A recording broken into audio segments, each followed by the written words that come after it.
ముగ్గురు జ్ఞానులు. ఎంతమంది? ముగ్గురు జ్ఞానులు బంగారం, సాంబ్రాణి, గోడ. ఈ మూడు ఎందుకు తీసుకొచ్చారంటారు కళ్యాణి గారు?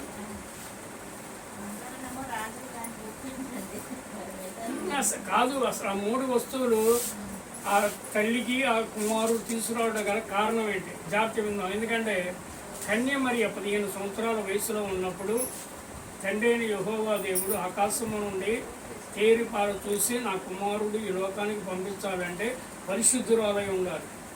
మాటలోనూ, చూపులోనూ, నడకలోనూ, ప్రవర్తనలో, ఆలోచనలో, మనసులో ఏ నిష్కళంకం లేని కుమార్తె ఉంటే ఆ కుమార్తెలోకి నా కుమారుడు నేను ఉద్భవిస్తానని చెప్పి ఆలోచనలో ఆయన ఒకసారి తేరిపార చూసినప్పుడు ఈ కన్య మరియట మట్టి కొండలో నీళ్లు తీసుకుని అది నడానికి ఇట్లా పెట్టుకుని నడుస్తూ వస్తుండగా దేవుడు చూశాడంట. చూసి ఈ కుమార్తె అయితే నా కుమారుడు ఈ యొక్క గర్భంలోకి ఉద్భవించడం కరెక్ట్ అనుకుని ఆలోచన చేసి ఆనాడే 15 సంవత్సరాల వయసులో మేరీని అంటే మరీ తల్లిని ఎంపిక చేసుకున్నాడు దేవుడు. చేసుకున్న తర్వాత ఆవిడికి ఏ ద్వారా? పరిశుద్ధాత్మ ద్వారా.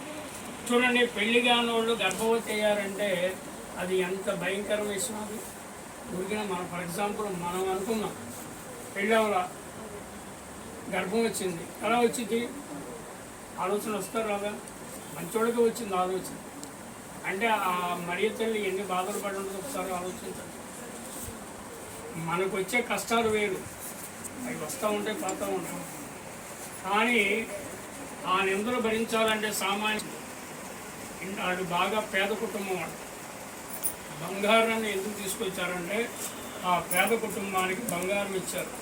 ఆ బంగారంతో కొంతకాలం బ్రతుకుతారండి. 2 బోళాన్ని తెచ్చారు. బోళం అంటే అర్థం ఏంటి? చేదు చెరకని ఆయన సిలువలో మరణిస్తూ ఉంటుండగా ఒక దొంగ, ఒక సైనాధిపతి